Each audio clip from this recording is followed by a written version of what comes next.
E convido os irmãos, tanto os que estão aqui no templo, como aqueles que estão em casa nos acompanhando, a abrirem as suas Bíblias no Evangelho de Marcos. Nós estamos numa série de mensagens expositivas no Evangelho de Marcos. E agora pela manhã, com a graça de Deus, estaremos meditando no capítulo 3, verso 1 ao 6. Palavra do Senhor para os nossos corações. Evangelho de Marcos, capítulo 3, versículos 1 até o versículo 6. Esperamos em Deus que o Espírito Santo do Senhor fale conosco, nos ajude, nos oriente, nos edifique a partir da exposição da palavra do Senhor. Marcos 3, do 1 ao 6, diz assim: De novo, entrou Jesus na sinagoga, e estava ali um homem que tinha ressequida uma das mãos. E estavam observando a Jesus para ver se o curaria em dia de sábado, a fim de o acusarem. E disse Jesus ao homem da mão ressequida: Vem para o meio. Então lhes perguntou: É lícito nos sábados fazer o bem ou fazer o mal? Salvar a vida ou tirá-la? Mas eles ficaram em silêncio.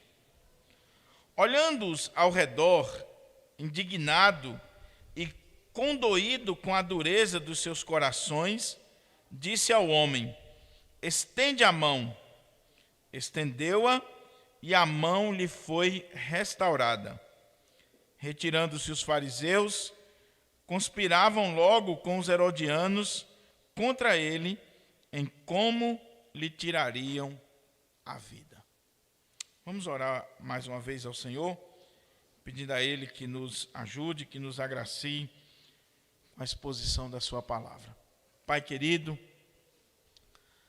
muito obrigado pela tua palavra, muito obrigado, ó Deus, por essa oportunidade que nós temos de, como igreja do Senhor, reunidos na tua presença, nós meditarmos na tua santa palavra. Ó Pai, que o teu Espírito Santo possa iluminar os nossos corações, nos dar discernimento, intrepidez, ousadia na ministração da tua palavra. Fala conosco, Senhor, aquilo que nós precisamos ouvir e não pura e simplesmente aquilo que nós queremos ouvir. Que as palavras dos meus lábios e o meditar do meu coração sejam agradáveis na tua presença, ó Senhor, rocha minha e redentor meu. Amém. Mantenha a sua Bíblia aberta. Você que está em casa também, por favor, não fique disperso. Fique aí com a sua Bíblia aberta, meditando conosco na palavra do Senhor. Meus irmãos, à guisa de introdução, eu gostaria de destacar alguns pontos para a gente poder iniciar a exposição desta passagem. Com a exposição de hoje, nós estamos concluindo aquela parte do Evangelho de Marcos, que nós já ressaltamos várias vezes, que compreende do capítulo 2, versículo 1, até o capítulo 3, versículo 6, essa unidade de pensamento do Evangelho de Marcos, onde Marcos está mostrando a oposição dos líderes, das lideranças judaicas para com o Senhor Jesus. Ele elenca aqui 5 histórias, 5 episódios, para mostrar como essa oposição foi crescendo. Começou no coração, depois questionando os discípulos, depois questionando o próprio Senhor Jesus, advertindo o Senhor Jesus e, por último, vai ser tramada aqui a morte do Senhor Jesus. Então, nós temos aqui uma oposição crescente ao Senhor Jesus. Segunda coisa é que esse texto vai mostrar que, mais uma vez, Jesus está em uma sinagoga.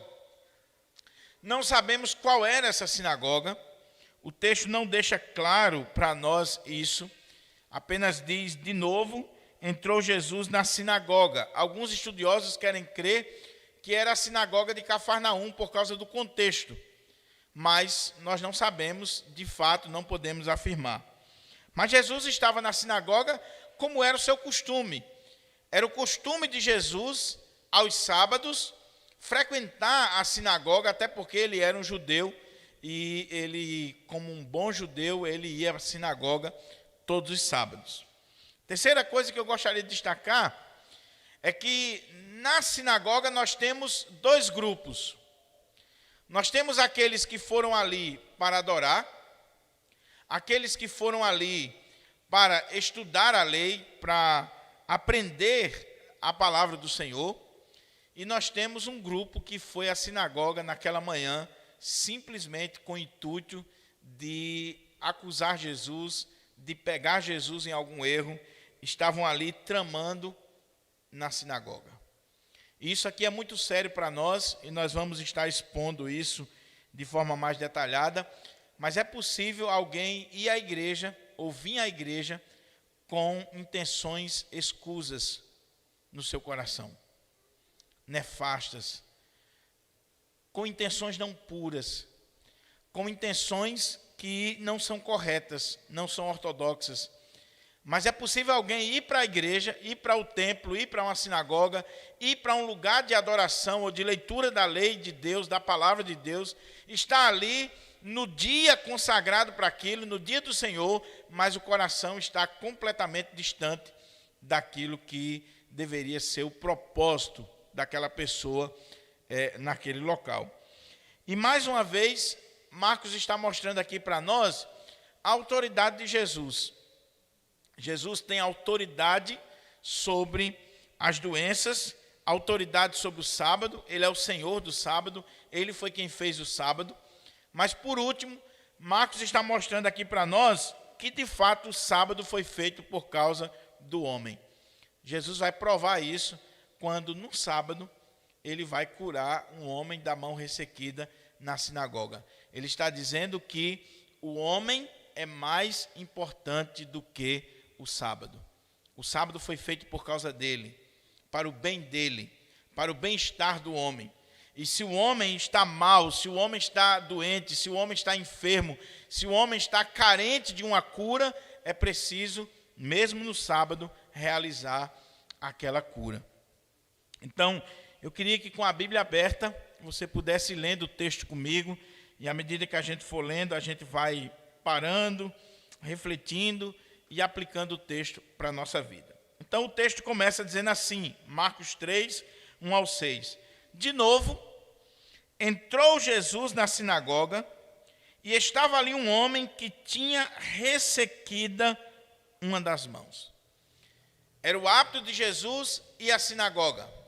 De novo, mais um sábado, Jesus está na sinagoga, mostrando a importância que ele dava à reunião de adoração, de estudo da lei de Deus. Nós precisamos aprender isso aqui com Jesus. Talvez você que está em casa, nos acompanhando, você precisa aprender isso no seu coração. É importante sairmos da nossa casa e irmos para o lugar onde nós vamos aprender a palavra de Deus. Mas diz que Jesus estava na sinagoga, e ali na sinagoga estava um homem que tinha ressequida uma das mãos. Algumas coisas chamam a nossa atenção aqui. Primeiro, alguns querem crer que esse homem da mão ressequida, ele estava ali como uma cilada, como uma estratégia das lideranças judaicas para exatamente acusar Jesus e prender Jesus ou matar Jesus. Ver Jesus quebrar a lei. Então, eles sabiam que Jesus curava nos sábados, que Jesus apoiou os discípulos colherem espigas no sábado, como nós vimos anteriormente. Então, esses homens, não está claro no texto, mas alguns querem crer assim, eles pegaram esse homem da mão ressequida e levaram para a sinagoga para ver o que Jesus iria fazer. Nós não sabemos se de fato foi assim. Mas o que o texto diz é que estava ali um homem que tinha ressequida uma das mãos. Lucas, que é mais detalhista, como médico, ele trata as coisas com mais detalhe. Lucas coloca que a mão que estava ressequida era a mão direita, ou seja, era a mão de serviço. Era a mão que aquele homem utilizava para trabalhar, para trazer o pão para sua casa. Alguns escritos apócrifos, eles trazem para nós, e nós não temos como confiar inteiramente, mas é uma informação, no mínimo, curiosa, que esse homem aqui, ele era um pedreiro. Sendo um pedreiro e tendo ressequida a mão direita, ele estava impossibilitado de trabalhar. E lembre-se que nessa época aqui você não tinha os benefícios que nós temos hoje, não tinha ajuda do governo, não tinha os R$600 do governo, não tinha aposentadoria, não tinha nada disso. Então nós estamos diante de um homem que tem uma das suas mãos ressequida, atrofiada, que está impossibilitado de trazer o sustento para a sua casa. Ele está doente. A expressão aqui que aparece no grego, que diz assim: estava ali um homem que tinha ressequido uma das mãos, no caso de Lucas, a mão direita. A ideia que o texto grego nos passa é que esse homem não nasceu assim, mas que a sua mão ela foi secando, ela foi atrofiando. Não se sabe se foi um acidente, o que foi que houve, mas o fato é que esse homem não nasceu assim. Ele adoeceu, ele teve a sua mão ressequida. E ele estava ali na sinagoga naquela manhã. Veja o quadro. Nós estamos vendo que Jesus está na sinagoga, lugar de adoração, lugar de louvor a Deus, de estudo da lei de Deus, e ali tem um homem com a mão ressequida. Adoeceu, sofreu um acidente, alguma coisa, e a sua mão direita está completamente ressequida, atrofiada, impossibilitando aquele homem de trabalhar, de trazer o sustento para o seu lar. Mas naquela sinagoga também tinham os fariseus. E os fariseus estavam ali, olha o que é que diz o texto. E estavam observando a Jesus para ver se o curaria em dia de sábado, a fim de o acusarem. Você tem Jesus na sinagoga, está ali com uma atitude nobre, com um propósito nobre, de não só adorar o Senhor, de não só expor a lei de Deus, pregar a palavra de Deus.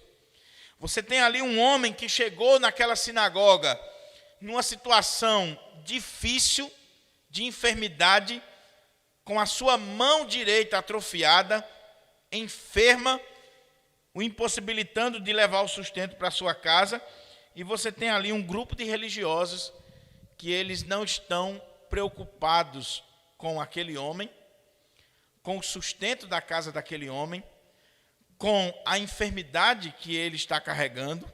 Eles estão simplesmente observando se Jesus, naquele dia, iria curar aquele homem para que eles o acusassem. Qual era o problema aqui? A lei, no contexto da época de Jesus, dizia que você não poderia curar um enfermo no dia de sábado. A tradição, as leis dos rabinos da época, eles entendiam o seguinte: por exemplo, alguém sofreu um acidente, está correndo o risco de morte. Aí você pode ir socorrer aquela pessoa. Ou então ele está com uma enfermidade, uma ferida, alguma coisa que está sangrando, e se você não estancar aquilo ali, a pessoa vai morrer. Então você poderia chegar ali e salvar aquela vida. Porém, se a enfermidade não era tão grande ou de alto risco como nós estamos vendo aqui, se um médico curasse aquela pessoa, passasse um remédio, fizesse qualquer coisa para aquela pessoa, ele seria punido. Se não fosse uma questão de acidente ou de perigo de morte, o médico judeu que atendesse o paciente, que pudesse vir em outro dia, ele seria punido porque ele trabalhou no sábado, ele quebrou a lei, não a lei de Deus, mas a tradição dos homens, a interpretação dos homens que dizia que aquilo ali era um trabalho. Então, tem ali na sinagoga um homem com a mão ressequida. Isso significa que ele não está correndo risco de vida, ou seja, não necessariamente ele precisaria ser curado no sábado. Ele poderia vir no domingo, ou na segunda-feira, ou durante a semana, para ser curado. Mas no sábado não, porque ele não está correndo risco de morte. Então, eles estão observando Jesus. Aquele homem está lá com a mão ressequida, e eles estão observando. E estavam observando a Jesus para ver se o curaria em dia de sábado, a fim de o acusarem. Quem são estes? Religiosos, legalistas, pessoas que conheciam profundamente a lei, mas que interpretavam a lei de uma forma legalista e com isso estavam subjugando as pessoas. O religioso, o legalista, ele não se importa com o ser humano, ele se importa com a regra, com a lei, com o mandamento, com aquilo que está na cartilha para eles cumprirem. Eles não estavam preocupados se aquele homem tinha o sustento para a sua família, o quanto aquela mão ressequida era ruim para aquele ser humano, o quanto aquilo ali incomodava. Imagine se ele era um pedreiro ou um carpinteiro mesmo, alguém que trabalhava em serviço pesado com a mão ressequida, um trabalhador de verdade. A gente está falando aqui de um trabalhador, porque tem uma ruma de gente aí que se pudesse perder um dedo ou a mão para ficar aposentado, ficaria. E alguns até fazem. Então é preciso a gente ter cuidado. Mas o trabalhador mesmo, ele não quer viver às custas do governo. Ele não quer viver às custas de ninguém. Ele não quer ficar ganhando um auxílio de R$600. Ele quer trabalho, ele quer dignidade, ele quer viver a vida de forma digna e trazer o sustento para a sua casa. Ele não quer viver amparado no governo. E os fariseus, eles não estavam nem aí com isso. Eles não se preocupavam com o ser humano, com a vida humana. Pastor Hernandes, expondo esse texto, ele coloca como tema da sua pregação: quanto vale uma vida para os fariseus? Não vale nada. Para eles o importante é cumprir a regra, é cumprir a lei. Não interessa a quem eles vão machucar, não interessa quem eles vão precisar atropelar ou até mesmo matar. Mas para Jesus tem muito valor. Jesus, quando olhou para aquele homem na sinagoga e viu aquele homem com a mão ressequida, e Jesus conhecendo o ser humano por dentro e por fora, Jesus sabendo o quanto aquilo ali era terrível para aquele pai de família, para aquele cidadão. Jesus, como um carpinteiro ou pedreiro, porque a palavra carpinteiro lá, ela traz a ideia de um pedreiro que trabalha desde pedra, é alguém que pega a casa e constrói desde o alicerce, entrega com a chave. Então, Jesus era esse tipo de pessoa. Então, Jesus olha para esse homem e ele entende a dor desse homem. Ele se compadece desse homem. Ele está vendo esse homem na sinagoga, naquela manhã, ferido. Mas os fariseus estão ali, observando, para ver se Jesus o curaria em dia de sábado, a fim de o acusarem. Eles não estavam prestando atenção na leitura da lei, eles não estavam prestando atenção na necessidade do visitante da sinagoga, eles não estavam ali preocupados com outra coisa a não ser acusar o Senhor Jesus. O religioso é assim. O religioso é aquele que ele não perde um culto, mas ele veio para olhar os erros do pastor, ele veio para espreitar a liderança da igreja, ele veio para acusar. Às vezes, irmãos, a gente que é líder de igreja, que senta aqui na frente, às vezes a gente pergunta assim, por que fulano veio para o culto? Por que não presta atenção no sermão? Por que fica o tempo todo caluniando, falando mal, buscando erros, querendo de alguma forma acusar. Tem pessoas que vêm e gravam o sermão do pastor para usar contra o pastor depois. Nós já enfrentamos isso aqui na nossa igreja. Pessoas que vêm para o culto, mas ela não veio com o propósito de adorar, de louvar o Senhor, de aprender a palavra do Senhor. Ela veio porque ela diz assim, eu quero pegar o pastor Diogo no contrapé. Eu quero ver ele cometer um erro. Ela não quer mais ficar em Pirangi, ela não quer mais saber da igreja do Pirangi, ela não gosta do pastor Diogo nem dos presbíteros, mas ela continua vindo à igreja com um único propósito, achar uma brecha para acusar. Achar uma brecha para fazer com que aquela pessoa seja prejudicada. Era o que estava acontecendo aqui. Eles estavam observando. Aí Jesus, que conhece os corações, os pensamentos, as intenções, Jesus que sabe por que você veio aqui nesta manhã, diz o texto, versículo 3, e disse Jesus ao homem da mão ressequida, vem para o meio.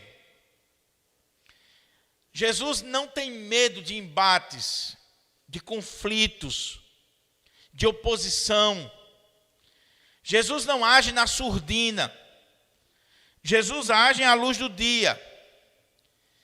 Eles estão observando, se foram eles que colocaram aquele homem ali, que nós não sabemos, mas é uma possibilidade, eles estão observando para ver se Jesus iria curar o homem no dia de sábado, para ver se Jesus fazia alguma coisa, e Jesus poderia muito bem, de forma sobrenatural, mais discreta, curar aquele homem sair da sinagoga curado, sem precisar saber como foi a cura. Não poderia?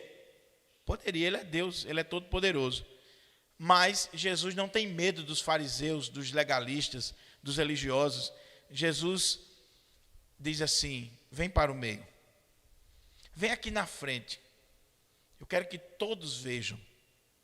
Porque Jesus vai expor aqui, não aquele homem. A gente, no primeiro momento, a gente pode achar que Jesus está expondo aquele homem. O visitante está na sinagoga, com a mão ressequida, o que ele mais queria era ficar de forma discreta, não ser percebido. É assim que as pessoas gostam de ser tratadas. Ela fica quietinha lá no banco, não quer aparecer. Mas aí Jesus chama esse homem para o meio. Você já pensou que exposição, que vergonha para aquele homem? Mas o propósito de Jesus não é expor aquele homem. O propósito de Jesus é expor a hipocrisia dos líderes religiosos. Então ele diz, vem para o meio. Fica aqui na frente de todos. Na frente de todos. Quando a gente lê os 3 relatos dos evangelhos, nós vemos que eles se complementam. Não existe contradição, existe um complemento entre os relatos. Por quê? Se você olhar para Mateus capítulo 12, vá lá para Mateus capítulo 12, vamos ver como é que está dito lá. Mateus capítulo 12, a partir do versículo 9. Olha como é que o Evangelho de Mateus coloca essa história. Tendo Jesus partido dali, entrou na sinagoga deles. Achava-se ali um homem que tinha uma das mãos ressequida, e eles, então, com o intuito de acusá-lo, perguntaram a Jesus, é lícito curar no sábado? A pergunta, Mateus coloca aqui que a pergunta partiu deles. Aí Mateus acrescenta uma coisa que não está em Marcos, nem está em Lucas. Ele diz assim, ao que lhe respondeu, qual dentre vós será o homem que, tendo uma ovelha, e num sábado esta cair numa cova, não fará todo o esforço tirando-a dali? Ora, quanto mais vale um homem que uma ovelha? Logo, é lícito nos sábados fazer o bem. Então disse ao homem: estende a mão. Estendeu-a, e ela ficou sã como a outra. Retirando-se, porém, os fariseus, conspiravam contra ele sobre como lhe tirariam a vida. Então, a pergunta em Mateus registrou o momento em que eles, os líderes, eles perguntam para Jesus se é lícito curar nos sábados. A pergunta é uma pergunta capciosa, porque eles sabiam pela lei, e eles defendiam a lei, que não podia acontecer isso, uma cura no dia de sábado. Mas aqui no Evangelho de Marcos, Marcos acrescenta algo que de fato aconteceu naquele dia. Não existe contradição entre o Evangelho de Mateus e o Evangelho de Marcos. O que existe aqui é que Mateus está dando destaque a um aspecto da história e Marcos está chamando a atenção para outra. Lembre-se que Marcos está trazendo para nós as memórias de Pedro, aquilo que ele ouviu de Pedro. O relato aqui é muito vívido. Então, Pedro falou para Marcos o que aconteceu. E quando Pedro contou para Marcos, provavelmente ele não citou a pergunta dos líderes, nem tampouco a história da ilustração que Jesus utilizou. Mas aqui a pergunta vem de Jesus. Por quê? Qual é a ideia? Na hora que eles perguntam, Jesus chama aquele homem para o meio, coloca aquele homem diante deles, e aí Jesus agora diz assim: então lhes perguntou: é lícito nos sábados fazer o bem ou fazer o mal? Salvar a vida ou tirá-la? Junte agora os dois relatos. O que Jesus fez? Jesus coloca aquele homem no meio, ele conta a história da ovelha que cai no buraco, e ele pergunta: qual de vocês, que se a ovelha de vocês, num sábado cair num buraco, você não vai tirar ela de lá? Então, no sábado é lícito fazer o bem. Agora, eu pergunto para vocês, ele está expondo a hipocrisia daqueles líderes. Eu pergunto para vocês, é lícito? Ele está devolvendo a pergunta para eles. Ele conta a história e ele está agora devolvendo a pergunta que eles fizeram para eles. É uma estratégia, inclusive, de oratória. Quando você está num debate, se você souber devolver a pergunta para o seu inquiridor, com certeza você vai ganhar o debate. Se você souber transformar a pergunta para usar contra ele. Então lhes perguntou: é lícito nos sábados fazer o bem ou fazer o mal? O que é lícito no sábado? Vocês, líderes religiosos de Israel, vocês fariseus, quando uma ovelha de vocês cai num buraco, vocês vão lá e tiram. Ou não tiram? É claro que eles tiravam. Eles não iam perder uma ovelha. Aí eu pergunto para vocês, é lícito nos sábados fazer o bem ou fazer o mal? O que vocês me dizem? Jesus está devolvendo a pergunta e Jesus está expondo a hipocrisia. Por quê? Aí ele diz assim: salvar a vida ou tirá-la? Você só vai entender o quanto isso aqui é bombástico se você entender que no verso 6 eles estão tramando a morte de Jesus. Qual é o ponto aqui, meus irmãos? E isso aqui é muito sério para a gente pensar. Aqueles homens estavam acusando Jesus de quebrar a lei, a tradição, os mandamentos dos anciãos, pelo fato de Jesus curar no dia de sábado. E eles estão acusando Jesus, eles estão levantando provas contra Jesus, mas eles estão no sábado, na sinagoga, no lugar de adoração, com o coração corrompido, tramando a morte de um homem. Você já pensou como a religião nos engana? Você já pensou como o legalismo é algo terrível? Curar alguém não pode, mas matar pode. Tramar a morte pode. Então Jesus está expondo aquilo que está no coração deles.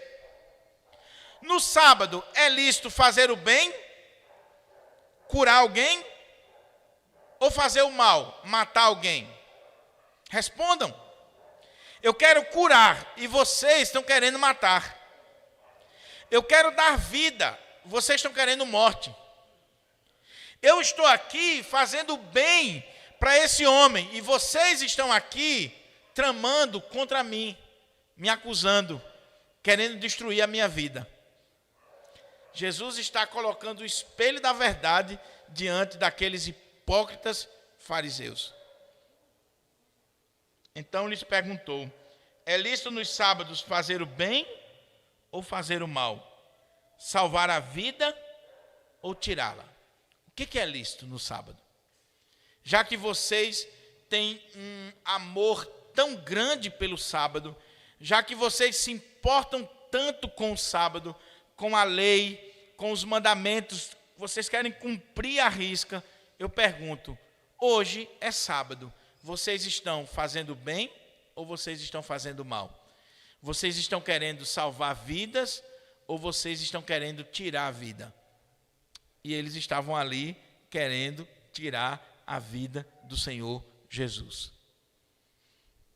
A coisa foi tão séria, a bomba foi tão grande que Jesus jogou no colo deles, que diz: mas eles ficaram em silêncio. Sabe quando você pegou o camarada no contrapé mesmo?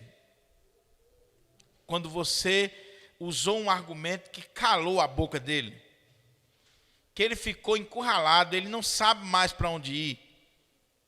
Eles ficaram calados, eles ficaram em silêncio, eles ficaram remoendo aquilo, eles estavam completamente derrotados, porque as suas consciências os acusavam. Porque a consciência, naquela hora, foi despertada. Espera aí, nós estamos recriminando ele, porque ele está curando, e nós estamos aqui tramando morte.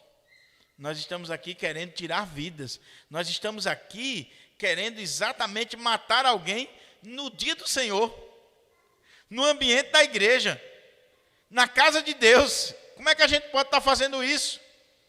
Ficaram em silêncio, foram pegos pela consciência. Aí, aquele silêncio provocou em Jesus uma reação. Sabe um pai, quando ele fala com um filho, e você diz assim: meu filho, olha, você está errado nisso, nisso, nisso e nisso. E o filho sabe que está errado, e aí ele fica com a cara emburrada, em silêncio.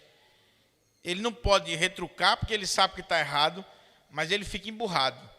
Foi isso que aconteceu com os fariseus. Mas olha o que diz o texto. Olhando-os, Jesus olhando para aqueles homens, olhando-os ao redor, indignado e condoído com a dureza dos seus corações, disse ao homem: estende a mão. Estendeu-a e a mão lhe foi restaurada.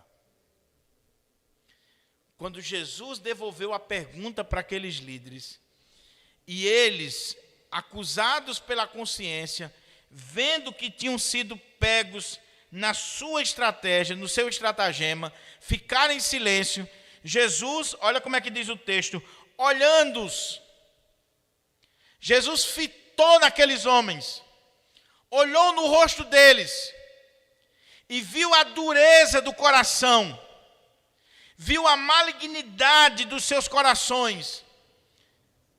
E duas coisas aconteceram com Jesus. Primeiro, diz o texto que Jesus ficou indignado. A expressão no grego é que Jesus irou-se. Jesus ficou irado. Talvez não seja esse o Jesus que você adora. Porque o Jesus que muita gente adora aí, ou que anda pregando, é um Jesus mole, né? É um Jesus assim meio... sem nenhum tipo de força, de indignação, de ira. é o Jesus paz e amor, mas esse não é o Jesus da Bíblia.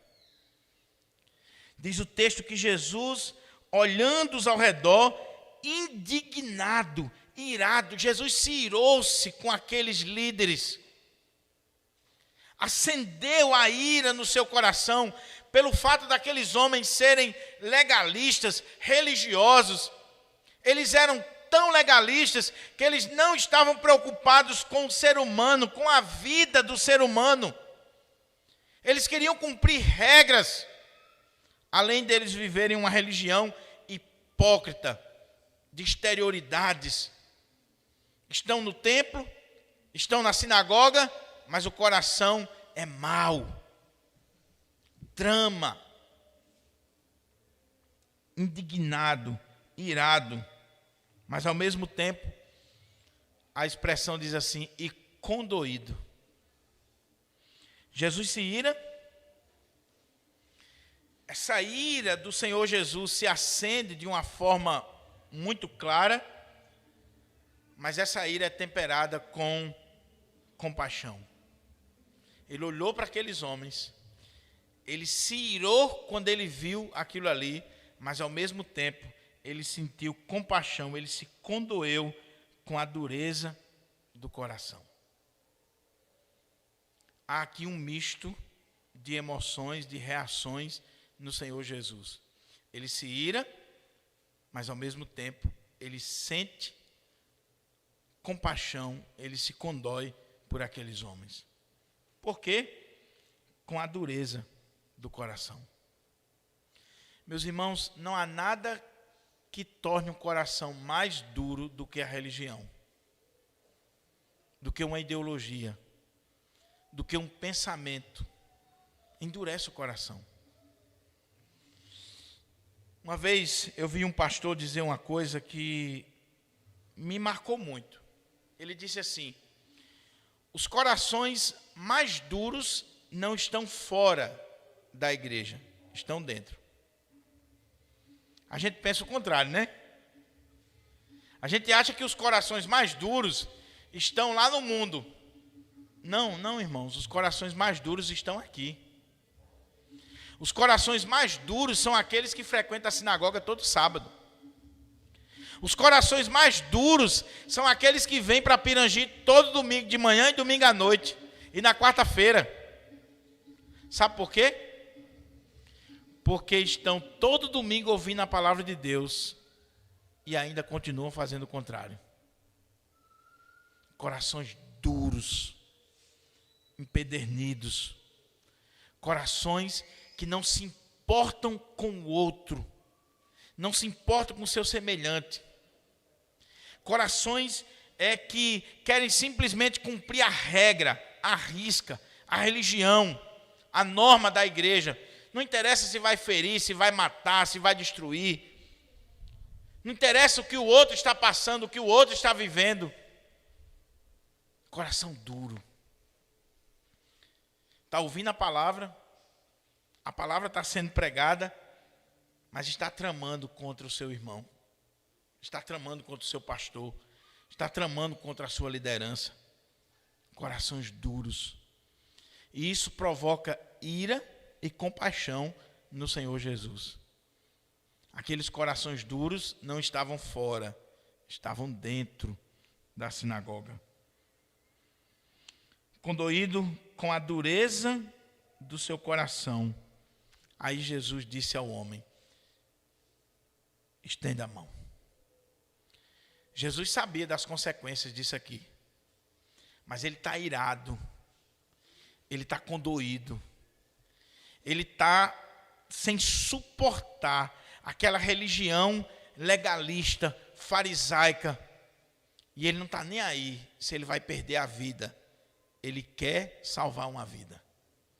Então ele olha para aquele homem e diz: estenda a mão, na frente de todo mundo. Ele não fez as escondidas, ele não deixou a reunião acabar.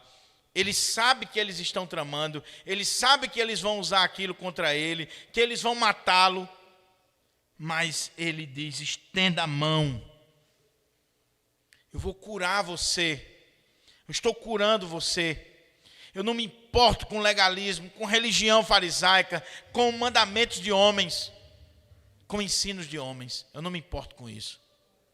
Estenda a mão. Estendeu-a e a mão lhe foi restaurada.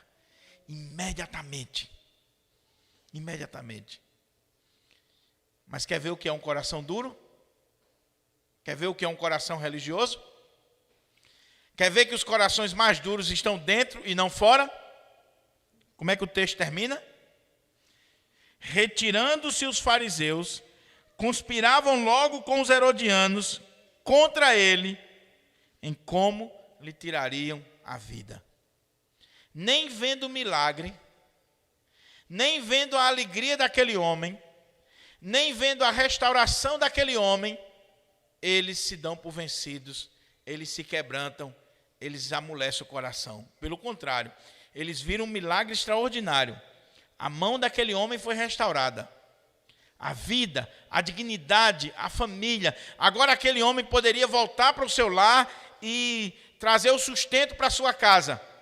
Mas os legalistas estavam pouco preocupados com isso. Eles não estavam ligando com isso. Eles estavam preocupados era que Jesus quebrou a regrinha que foi estabelecida pelo conselho dos anciãos. Quebrou a regra. Eu não quero saber se ele fez bem. Eu não quero saber se esse homem vai voltar para casa feliz, a sua família vai recebê-lo com alegria, ele vai ter agora a sua dignidade de volta, o seu trabalho, vai ter o sustento da sua casa. Eu quero saber que ele quebrou a regra. Eu quero saber que ele pisou na bola. E sai dali para tramar contra Jesus. Há um detalhe aqui interessante, meus irmãos, que a gente não pode deixar passar despercebido. Olha como é que o texto diz. Retirando-se os fariseus, conspiravam logo. Olha a palavra que é utilizada. Gente, nós estamos falando aqui de gente religiosa, piedosa, que conhece a lei, que vive com a Bíblia debaixo do braço. Mas você sabia que gente religiosa, crente, ou pelo menos que se diz crente, conspira, trama, tem coração duro muitas vezes? Conspiravam logo, foi imediatamente. Diz, agora nós temos com que o acusá-lo. Então tem que ser logo, a prova está na nossa mão. Então o texto diz, conspiravam logo com os herodianos contra ele, em como lhe tirariam a vida. Qual o detalhe, pastor? Os fariseus, eles eram inimigos número 1 dos herodianos. Eles não se davam com os herodianos. Herodianos não era necessariamente um partido político religioso, mas era o grupo em Israel, pessoas que pertenciam à dinastia de Herodes e que apoiavam aquele projeto de aculturação da nação judaica. O helenismo que estava se infiltrando no contexto dos judeus, lembra do contexto entre Malaquias e Mateus, aqueles 400 anos de silêncio, quando naquele período Alexandre o Grande está dominando o mundo. Então você tem o Império Romano, que é senhor do mundo, mas a cultura grega, o helenismo, está se espalhando no mundo inteiro. Por isso que nós, quando fazemos referência a esse período, chamamos cultura greco-romana. Porque a administração era romana, mas o pensamento era grego, a influência era grega. O helenismo estava se espalhando ali.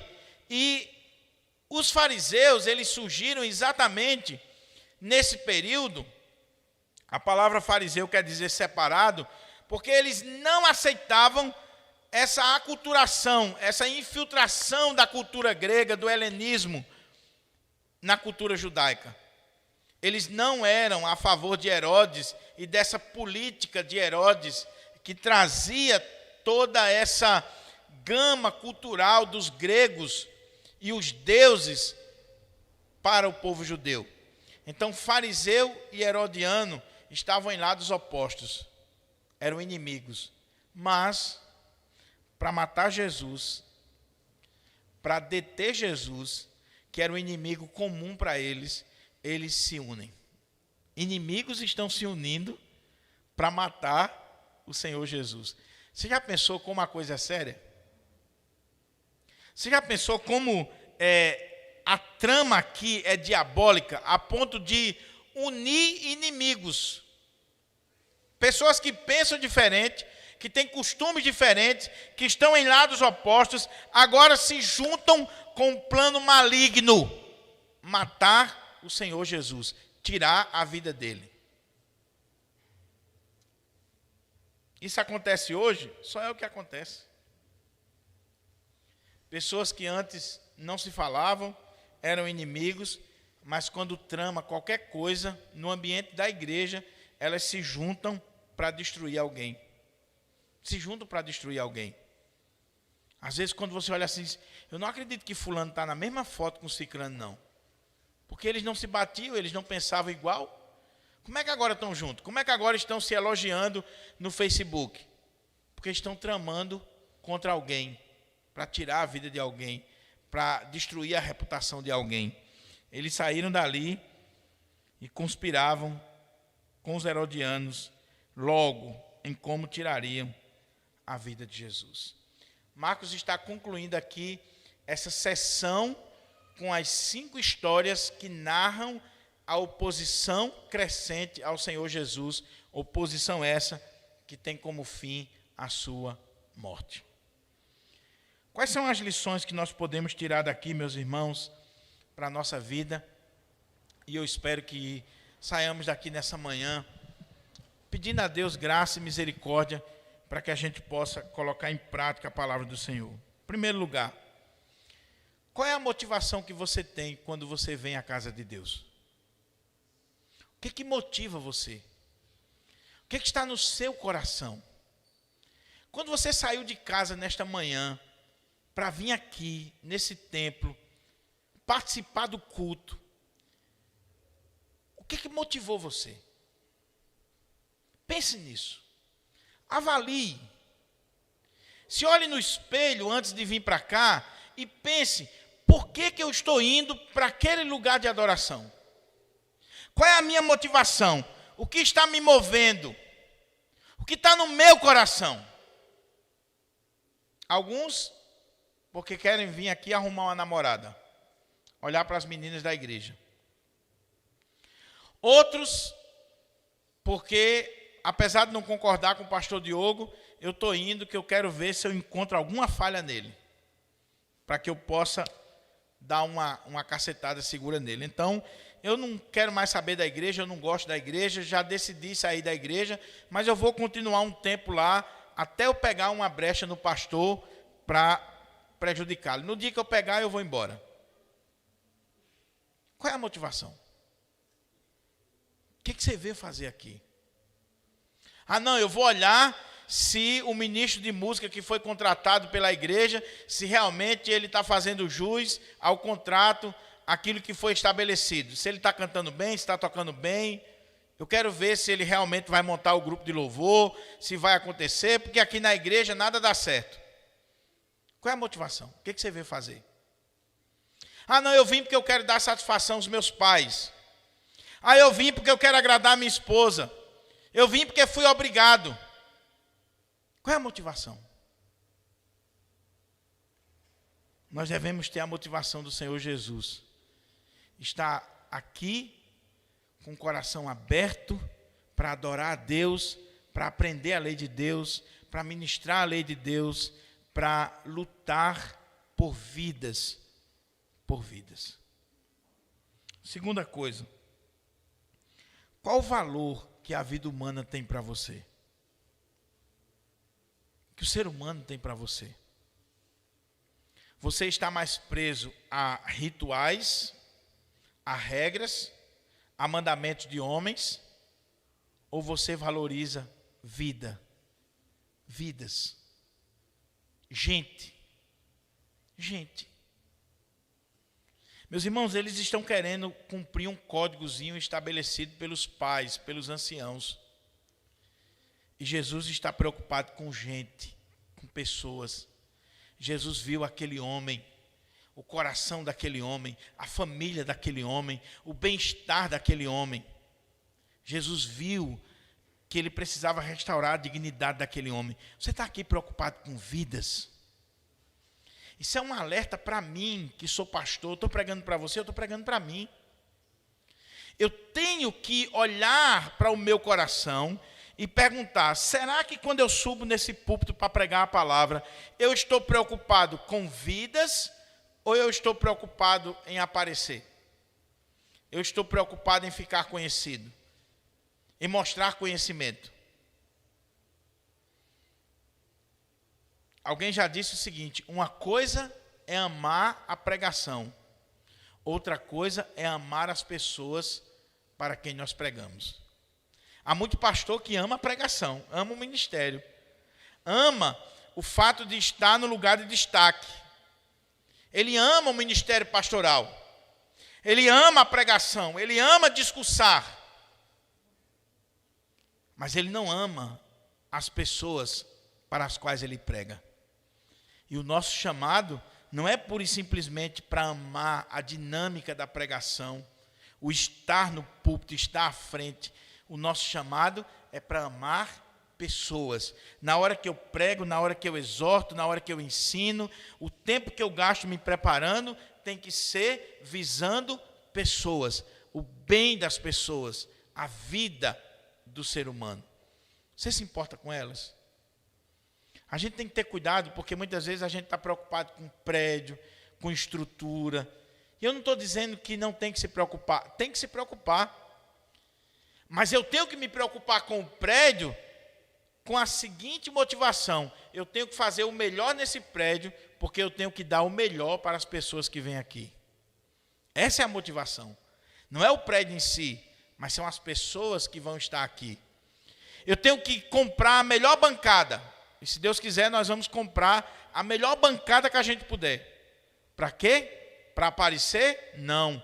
Para as pessoas que vêm aqui sentar na melhor bancada. O alvo é elas, são elas. Você valoriza as pessoas? Ou você está preso a regras, a coisas, a tradições? Você é tão tradicional, tradicionalista, que para você não interessa se você vai matar o outro. Não interessa. Você valoriza coisas em detrimento de pessoas? O que é mais importante para você? O seu carro, a sua casa ou o ser humano? Ou a sua família? A outra coisa, cuidado com a religião. Eu tenho ressaltado isso aqui várias vezes. Irmãos, nós podemos nos enganar completamente. Esses homens eram tão zelosos. A palavra fariseu não significa somente separado, mas ardentes, zelosos, fervorosos, detalhistas com relação à lei. Eles conheciam a lei profundamente e além da lei, as tradições, os mandamentos dos homens. Eles cumprem, ou pelo menos buscam cumprir. Mas é tudo religiosidade. É tudo farisaísmo. É tudo exterior. Como eu disse, no sábado estão na sinagoga. São dizimistas. Cumprem todas as regrinhas. Mas o coração está duro. O coração é uma pedra. Cuidado, meu amado irmão, para você não estar cumprindo todas as regrinhas estabelecidas da religião. Você não perde um culto, você é dizimista, você é ofertante, você participa das sociedades internas, você faz tudo que o figurino manda. Mas seu coração já está duro há muito tempo, está longe do Senhor, você está só cumprindo tabela.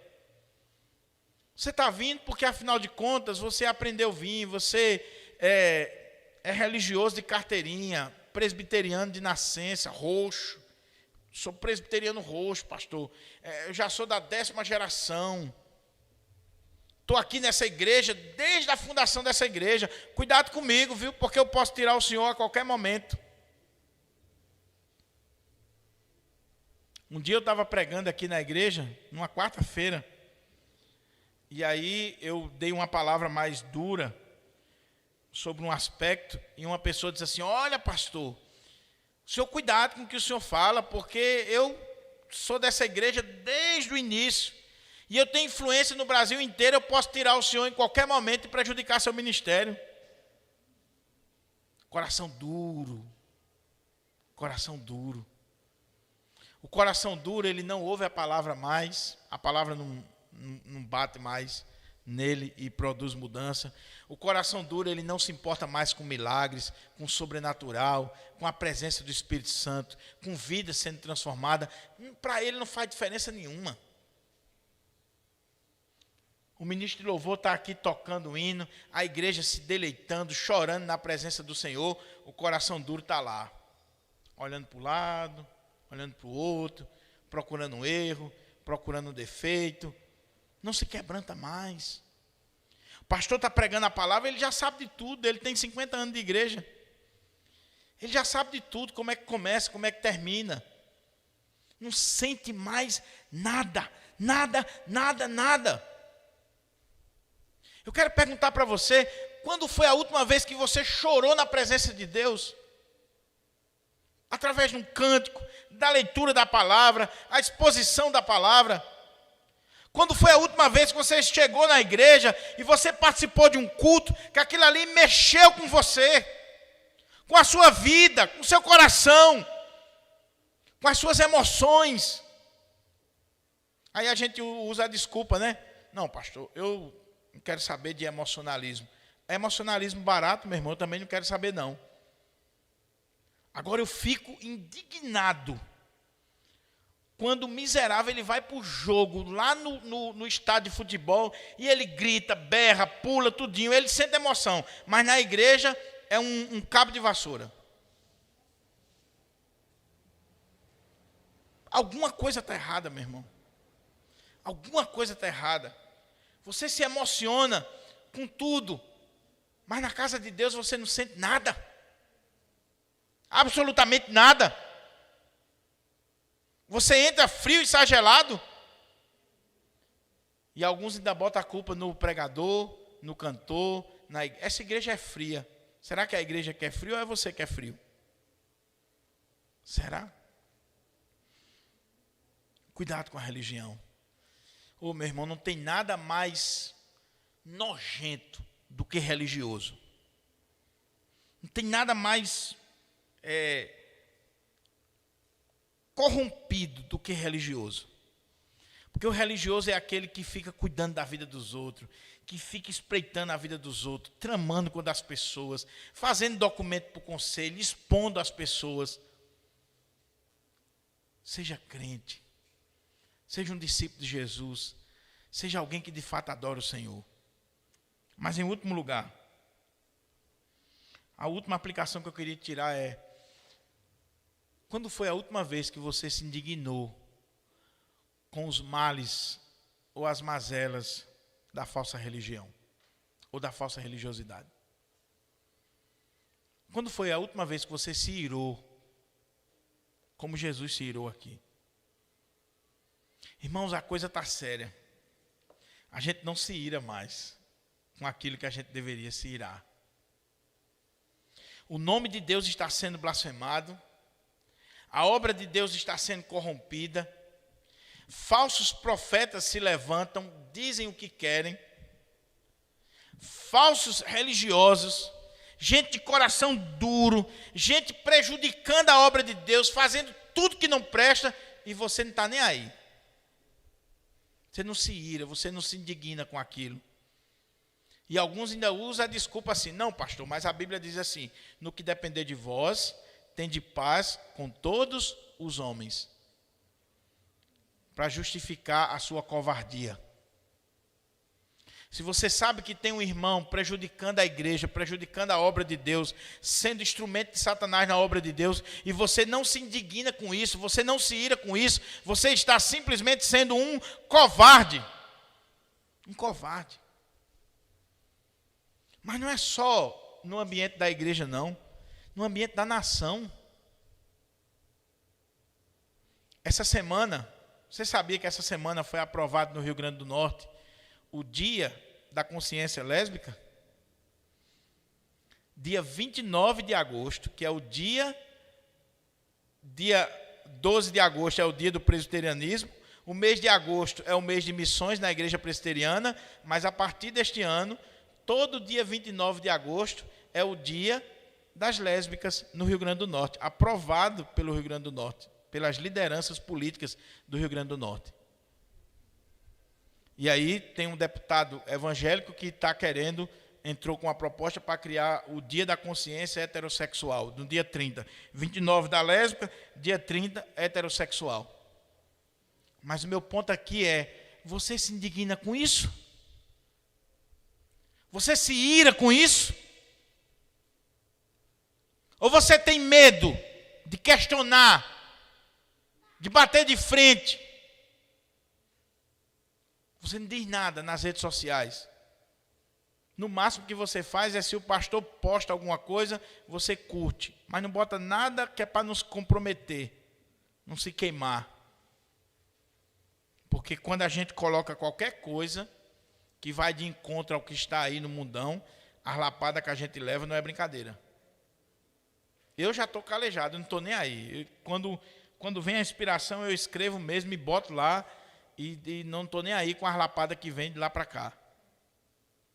Mas nós estamos perdendo, meus irmãos, a capacidade de se irar, de se indignar, quando o nome de Deus está sendo blasfemado entre os gentios, quando as coisas estão indo de mal a pior e a gente não faz absolutamente nada. Esses grupos minoritários, apesar de serem minorias, eles são organizados, eles são atrevidos, eles são afoitos. Vai lá no seu Facebook e coloca qualquer coisinha contra essas minorias para você ver a cipuada que você vai levar. Aí nós somos 30% dos brasileiros, se diz evangélico, se diz protestante, reformado, calvinista, mas só vive para discutir 5 pontos, só vive para falar sobre cosmovisão, mas não tem coragem de realmente enfrentar aquilo que deve ser enfrentado. Que Deus nos ajude a sermos como nosso Senhor, de estarmos dispostos a perder a vida, a perder o emprego, a perder amigos, seja lá o que for, mas não negociar a verdade. Não negociar a verdade. Eu não tenho nenhum problema se eu vou ser tirado do emprego. Quem me sustenta não é aquela empresa, quem me sustenta é Deus. Não tenho nenhum problema se eu vou perder seguidores no Facebook. Não tenho nenhum problema se vão ficar com raiva de mim. Mas eu vou falar, eu vou curar, eu vou abençoar vidas, eu vou lutar por vidas para a glória do Senhor. No nosso país, a questão do aborto já é algo assim escrachado. Poucos se levantam para falar, para dar a cara a tapa. Poucos se iram com isso. Tem gente defendendo gato, cachorro, defendendo árvore. E eu não estou sendo contra, não. Eu também defendo. Mas tem uma turma que defende gato, cachorro e árvore, mas quer matar crianças no ventre da mãe. E ninguém diz nada. Ninguém diz nada. Com medo de quê? De se queimar. De perder o emprego, de perder seguidores, de ser exposto. O nosso Senhor, aquele que deu a vida por nós, ele não teve medo de morrer por nossa causa. Se você tem medo de morrer por ele, você nunca foi discípulo dele, você não passa de um covarde. Não diga que você é cristão, não diga que você é um discípulo de Jesus, se você tem medo da verdade. Eu não estou dizendo aqui você ser inconsequente. O que eu estou dizendo é, na hora de defender a verdade, na hora de defender a vida, o valor da vida, nós não estamos nem aí com a perseguição, com as consequências que há de vir. Nós não estamos nem aí. Eu termino com uma frase que eu ouvi. Ela é atribuída ao Dr. Francisco Leonardo Chauik, que é o sogro do Dr. Augusto Nicodemos, um homem de Deus, conta-se que disseram para ele o seguinte: Doutor Francisco, se a igreja evangélica brasileira ela for perseguida, se vier uma perseguição, ela vai ser mais fiel? Porque a gente tem aquela ideia, né? A perseguição vai purificar a igreja. Aí ele disse: não, é o contrário. Se a igreja for mais fiel, ela vai ser perseguida. A gente está fugindo de perseguição, irmãos. Se nós formos fiéis, o que a Bíblia diz? Todos aqueles que quiserem viver piedosamente em Cristo Jesus sofrerão perseguição. Se nós formos fiéis, a perseguição ela vai vir. Agora, por que ela não veio ainda? Por que ainda está um mar de rosas? Porque a igreja evangélica brasileira, na sua grande maioria, está de joelhos diante dos fariseus, diante dos legalistas, diante de toda uma orquestração maligna no nosso país para destruir vidas, famílias e o evangelho de Cristo. Que Deus tenha misericórdia de nós, que Deus nos ajude. Vamos ficar de pé para nós orarmos ao Senhor.